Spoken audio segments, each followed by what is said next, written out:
പ്രിയപ്പെട്ട സുഹൃത്തുക്കളെ, പ്രതിപക്ഷ നേതാക്കളുടെ പ്രവർത്തനത്തിൻ്റെ രീതിയും അതിൻ്റെ സ്വഭാവം എന്തായിരിക്കണം എന്നുള്ളത് സംബന്ധിച്ച് നമ്മൾ ഇതിനു മുമ്പ് പലപ്പോഴും പലതരത്തിൽ വീഡിയോകളിലൂടെ ചർച്ച ചെയ്തിട്ടുണ്ടെന്നാണ് എൻ്റെ ഓർമ്മ. പ്രതിപക്ഷം എന്ന് പറഞ്ഞത് ഒരു ഭരണഘടനാ സംവിധാനമാണ്. ഭരണപക്ഷത്തിൻ്റെ തെറ്റായിട്ടുള്ള നയങ്ങൾ, ജനവിരുദ്ധ നയങ്ങൾ, ഇതൊക്കെ ജനങ്ങളുടെ മുന്നിൽ കൊണ്ടുവന്ന് ജനങ്ങളെ ഭരണകൂടത്തിൻ്റെ തെറ്റായ നടപടികൾക്കെതിരെ അണിനിരത്തുക എന്നത് ലക്ഷ്യമിട്ടുകൊണ്ട് ഉള്ള പ്രവർത്തനമാണ് പ്രതിപക്ഷത്തിൻ്റെ പ്രവർത്തനം. നമുക്കെല്ലാവർക്കും അറിയാം.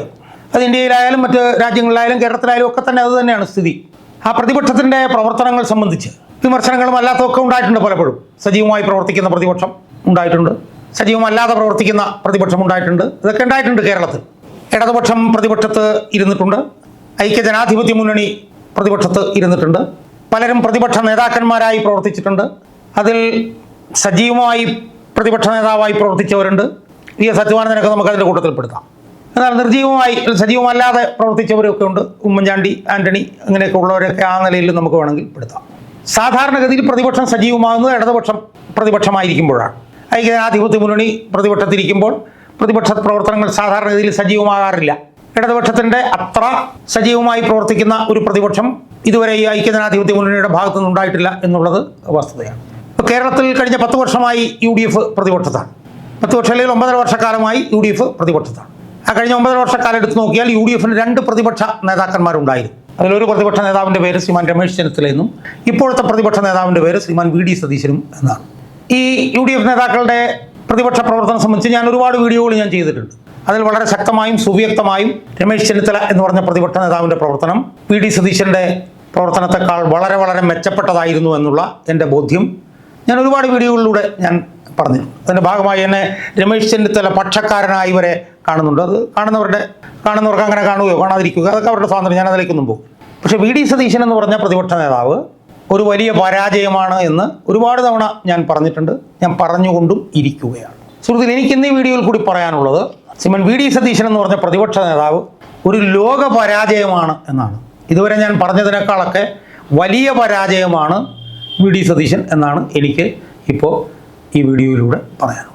VD സതീശൻ എന്തുകൊണ്ടാണ് പരാജയമായത് എന്നത് ഞാൻ പലതവണ പറഞ്ഞിട്ടുണ്ട്. കഴിഞ്ഞ 4.5 വർഷക്കാലമായി സർക്കാരിനെതിരെ ഒരു സമര പോരാട്ടങ്ങളില്ല. 500 വരെ പങ്കെടുപ്പിച്ച് പോലും ആ സെക്രട്ടേറിയറ്റിന് മുന്നിൽ സമരം കാണാൻ കഴിയുന്നില്ല. നിയമ പോരാട്ടങ്ങളില്ല.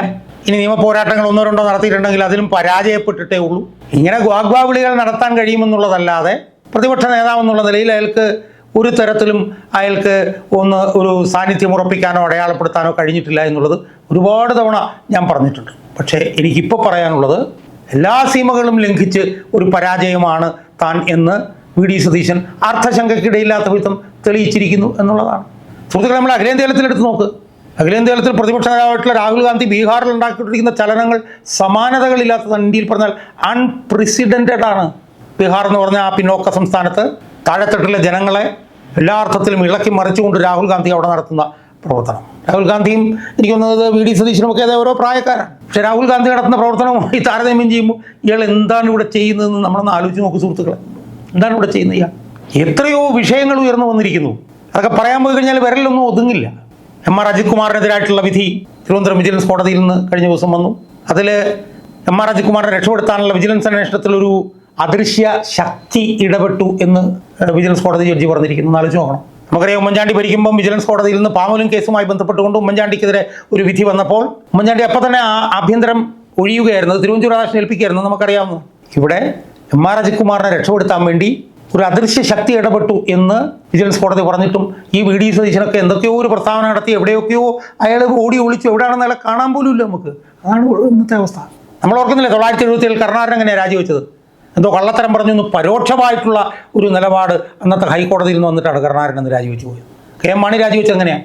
സീസറിൻ്റെ ഭാര്യ സംശയത്തിന് അതീതമായിരിക്കണം എന്നുള്ള ഒരു കോടതിയുടെ പരാമർശത്തെ തുടർന്നാണ് KM മാണി രാജിവെച്ചത്.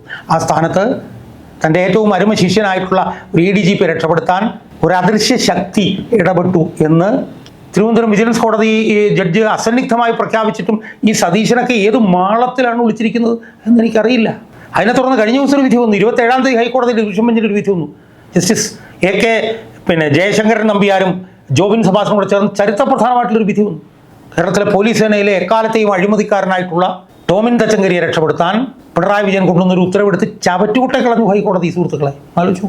ടോമിൻ തച്ചങ്കരിക്കെതിരെ അനധികൃത സ്വത്ത് സമ്പാദനം സംബന്ധിച്ചിട്ട് അന്വേഷണത്തിൽ അനധികൃത സ്വത്ത് സമ്പാദിച്ചു എന്ന് വിജിലൻസ് കണ്ട് ആ വിജിലൻസ് അന്തിമ റിപ്പോർട്ട് സമർപ്പിച്ച് ആ അന്തിമ റിപ്പോർട്ടിനെതിരെ അയാൾ വിടുതൽ ഹർജി കൊടുത്ത വിടുതൽ ഹർജി തള്ളി വർഷങ്ങൾക്ക് ശേഷം ആ പ്രതി കൊടുത്തിട്ടുള്ള ഒരു കത്തിൻ്റെ അടിസ്ഥാനത്തിൽ വീണ്ടും പുനരന്വേഷണം പ്രഖ്യാപിച്ച പിണറായി വിജയൻ്റെ ആ ഉത്തരവെടുത്ത് ചവറ്റുകൂട്ട കളഞ്ഞു.